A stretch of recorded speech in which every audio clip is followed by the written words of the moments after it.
بسم اللہ الرحمن الرحیم۔ السلام علیکم، آپ دیکھ رہے ہیں الف نیوز اور میں ہوں آپ کے ساتھ ماجد علی۔ شامل کرتے ہیں پاکستان اور دنیا بھر سے بریکنگ نیوز ہیڈلائنز۔ امریکی صدر ڈونلڈ ٹرمپ نے پاکستان کی درخواست پر جنگ بندی میں توسیع کر دی۔ وزیراعظم شہباز شریف اور فیلڈ مارشل عاصم منیر کی درخواست پر ڈونلڈ ٹرمپ نے جنگ بندی میں توسیع کی ہے۔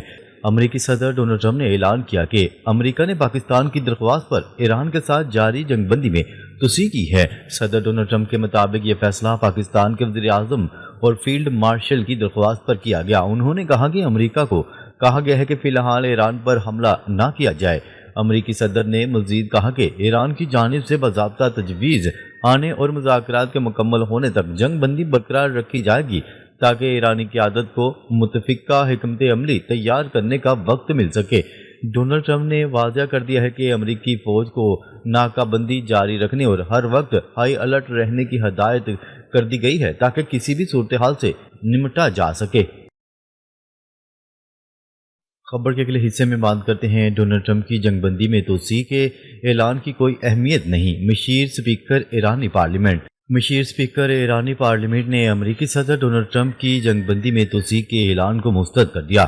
مشیر اسپیکر ایرانی پارلیمنٹ مہدی محمدی نے سوشل میڈیا پر جاری پیغام میں کہا کہ اس اعلان کی کوئی اہمیت نہیں کیونکہ ہارنے والا فریق شرائط کا حکم نہیں دے سکتا۔ مشیر نے اپنے بیان میں مزید کہا کہ ایران کے خلاف جاری ناکہ بندی دراصل بمباری کے مترادف ہے اور اس کا جواب فوجی کارروائی کی صورت میں دیا جانا چاہیے۔ انہوں نے کہا ہے کہ جنگ بندی میں توسیع دراصل ایک چال ہو سکتی ہے تاکہ اچانک حملے کے لیے وقت حاصل کیا جا سکے، اس لیے ایران کو خود پیش قدمی کرتے ہوئے صورتحال کا کنٹرول سنبھالنا ہوگا۔ یاد رہے کہ امریکی صدر ڈونلڈ ٹرمپ نے وزیر اعظم شہباز شریف اور فیلڈ مارشل کی درخواست پر ایران پر حملے روکنے کا اعلان کر دیا ہے۔ امریکی صدر نے سوشل میڈیا پر جاری پیغام میں کہا کہ پاکستانی قیادت نے ہم سے کہا کہ ایران پر حملہ نہ کریں۔ وزیر اعظم اور فیلڈ مارشل نے ہم سے ایرانی قیادت کی متفقہ تجاویز آنے تک حملے روکنے کا کہا ہے۔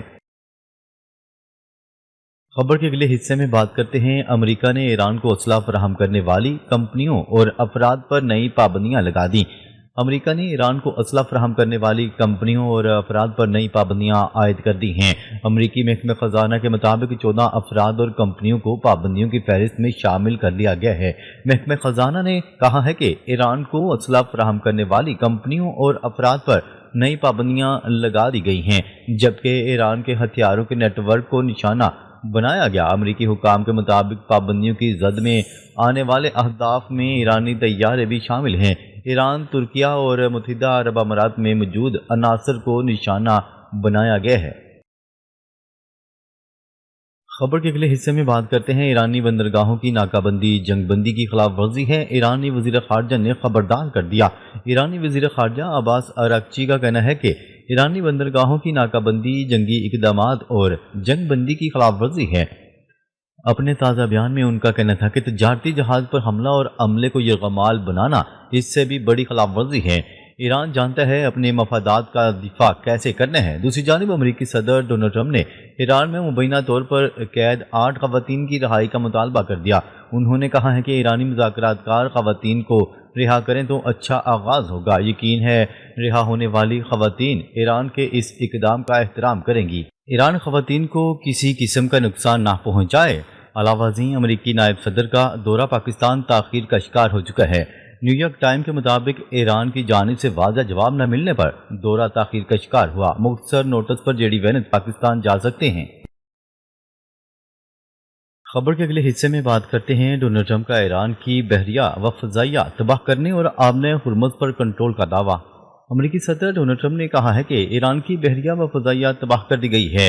امریکہ کے صدر ڈونلڈ ٹرمپ نے ایران کے خلاف سخت موقف اپناتے ہوئے بڑے دعوے کر دیے۔ صدر ڈونلڈ ٹرمپ نے کہا ہے کہ انہوں نے ایران کی بحریہ کو مکمل طور پر تباہ کر دیا ہے اور ان کی فضائیہ بھی ختم ہو چکی ہے۔ ان کا کہنا تھا کہ ایران کا فضائی دفاعی نظام اور ریڈار مکمل طور پر ناکارہ بنا دیا گیا ہے۔ انہوں نے مزید دعویٰ کیا ہے کہ امریکی B-2 بمبار طیاروں نے ایران کی جوہری لیبارٹریوں اور ذخیرہ گاہوں کو تباہ کر دیا ہے۔ صدر ڈونلڈ ٹرمپ کا کہنا تھا کہ آبِ ہرمز اب مکمل طور پر امریکہ کے کنٹرول میں ہیں اور کسی بھی جہاز کو ایرانی بندرگاہوں تک جانے کی اجازت نہیں دی جا رہی۔ ان کا کہنا تھا کہ اس صورتحال کے باعث ایران کو یومیہ تقریباً $50 کروڑ کا نقصان ہو رہا ہے۔ انہوں نے سابق امریکی صدر باراک اوباما پر تنقید کرتے ہوئے کہا کہ ماضی میں ایران کو اربوں ڈالر فراہم کیے گئے جس سے وہ جوہری ہتھیاروں کی جانب بڑھے، جبکہ دیگر صدور بھی انہیں روکنے میں ناکام رہے۔ خبر کے اگلے حصے میں بات کرتے ہیں، عرب لیگ نے ایران سے ہر جانے کا مطالبہ کر دیا۔ عرب لیگ کے ہنگامی اجلاس میں عرب وزراء خارجہ نے ایران سے ہٹ جانے کا مطالبہ کر دیا ہے۔ عرب وزراء خارجہ نے منگل کو مطالبہ کیا کہ ایران ان نقصانات کا معاوضہ ادا کرے جو ان کے بقول عرب ممالک پر ایرانی حملوں اور آبِ ہرمز کی بندش سے ہوئے۔ یہ موقف بحرین کی سربراہی میں ویڈیو کانفرنس کے ذریعے ہونے والے عرب لیگ کے ہنگامی اجلاس میں منظور کی گئی ایک قرارداد میں سامنے آیا۔ ایمرجنسی عرب لیگ اجلاس میں کہا گیا کہ تہران عرب ممالک پر حملوں اور بحری آمد و رفت میں خلل کا مکمل ذمہ دار ہے۔ قرارداد میں کہا گیا کہ ایران پر اردن، متحدہ عرب امارات، بحرین، سعودی عرب، عمان، قطر، کویت اور عراق کو نشانہ بنانے والے حملوں کی مکمل بین الاقوامی ذمہ داری عائد ہوتی ہے اور وہ بین الاقوامی قوانین کے تحت تمام نقصانات کا مکمل ازالہ کرنے کا پابند ہے۔ قرارداد میں ایران کی جانب سے آبِ ہرمز کی بندش اور آبنائے باب المندب کو بند کرنے کی دھمکی کی بھی مذمت کی گئی اور کہا گیا کہ یہ اقدامات بین الاقوامی قوانین اور بحری آمد و رفت کی آزادی کے اصول کی خلاف ورزی ہے۔ بحرین کے وزیر خارجہ عبداللطیف الزیانی نے کہا کہ ایران کے اقدامات سے سمندری ٹریفک متاثر ہوئی، توانائی کی سلامتی، خوراک اور ادویات کی فراہمی کو خطرہ لاحق ہوا اور عالمی تجارت اور معیشت کو نقصان پہنچا۔ انہوں نے کہا ہے کہ آبِ ہرمز کو بین الاقوامی جہاز رانی کے لیے بند کرنے کے نتائج پر بھی تہران کو جواب دہ ٹھہرایا جانا چاہیے۔ یاد رہے کہ رواں ماہ کے آغاز میں ایران نے سعودی عرب، قطر، متحدہ عرب امارات، بحرین اور اردن سے معاوضے کا مطالبہ کیا تھا، یہ دعویٰ کرتے ہوئے کہ ان ممالک نے تہران کے خلاف جنگ میں حصہ لیا۔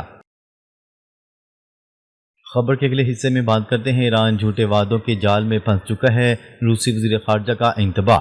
روسی وزیر خارجہ سرگئی لاروف نے خبردار کیا ہے کہ ایران جھوٹے وعدوں کے جال میں پھنس چکا ہے۔ حالیہ مذاکرات میں صرف دھمکیاں اور وعدے ہی نظر آ رہی ہیں۔ تفصیلات کے مطابق روسی وزیر خارجہ سرگئی لاروف نے پاک، ایران اور امریکہ کے درمیان جاری سفارتی کوششوں پر کہا ہے کہ ایران ایک بار پھر جھوٹے وعدوں کے جال میں پھنس رہا ہے۔ ان کا کہنا تھا کہ امریکہ اور ایران کے درمیان ہونے والے حالیہ مذاکرات میں روس کو ٹھوس حقائق کی بجائے صرف دھمکیاں اور ادھورے وعدے ہی نظر آ رہے ہیں۔ سرگئی لاروف نے ایرانی موقف کی تائید کرتے ہوئے کہا کہ تہران کا یہ خدشہ درست ہے کہ وہ پہلے بھی عالمی طاقتوں کے جھوٹے وعدوں کا شکار ہو چکا ہے۔ روسی وزیر خارجہ کا مزید کہنا تھا کہ فی الحال کوئی ایسے ٹھوس حقائق سامنے نہیں آ رہے جو کسی پائیدار حل کی طرف اشارہ کریں۔ صورتحال تیزی سے بدل رہی ہے لیکن پیش رفت کی رفتار غیر یقینی ہے۔ سرگئی لاروف نے انکشاف کیا کہ روس پاکستان میں ہونے والے ممکنہ نئے مذاکرات کے دور کا باریک بینی سے جائزہ لے رہا ہے اور خطے میں بدلتی ہوئی صورتحال پر نظر رکھے ہوئے ہے۔ انہوں نے واضح کیا کہ اگر موجودہ کوششیں 2015 کے جوہری معاہدے جیسی کسی ٹھوس دستاویز پر ختم ہوتی ہیں تو اسے ایک بڑی سفارتی کامیابی تصور کیا جائے گا۔ خبر کے اگلے حصے میں بات کرتے ہیں، جنگ کے لیے تیار، جنگ بندی کے دوران صلاحیتیں مزید بہتر بنا رہے ہیں سینیٹ کا۔ سوشل میڈیا پر جاری بیان میں ویڈیو میں جنگی طیاروں، بحری جہازوں اور امریکی فوجیوں کو دکھایا گیا۔ ویڈیو میں سینیٹ کام کے سربراہ ایڈمرل بریڈ کوپر کو بھی امریکی وزیر دفاع پیٹ ہیگزت کے ساتھ پریس کانفرنس میں خطاب کرتے ہوئے بھی دیکھا جا سکتا ہے۔ ایڈمرل کوپر نے کہا، ہم دوبارہ اسلحہ سے لیس ہو رہے ہیں، اپنی حکمت عملی اور طریقہ کار کو بہتر بنا رہے ہیں۔ دنیا میں کوئی بھی فوج ہماری طرح خود کو حالات کے مطابق ڈھالنے کی صلاحیت نہیں رکھتی۔ ہم جنگ بندی کے دوران یہی کام کر رہے ہیں۔ خیال رہے کہ یہ بیان ایک ایسے وقت میں سامنے آیا جب اس سے قبل امریکی صدر ڈونلڈ ٹرمپ ایران کے ساتھ جنگ بندی میں توسیع کا اعلان کر چکے ہیں۔ ناظرین، اب تک کے لیے اتنا ہی، مزید خبریں لے کر بہت جلد آپ کی خدمت میں حاضر ہوں گے۔ تب تک کے لیے اپنا خیال رکھیے گا۔ اللہ نگہبان۔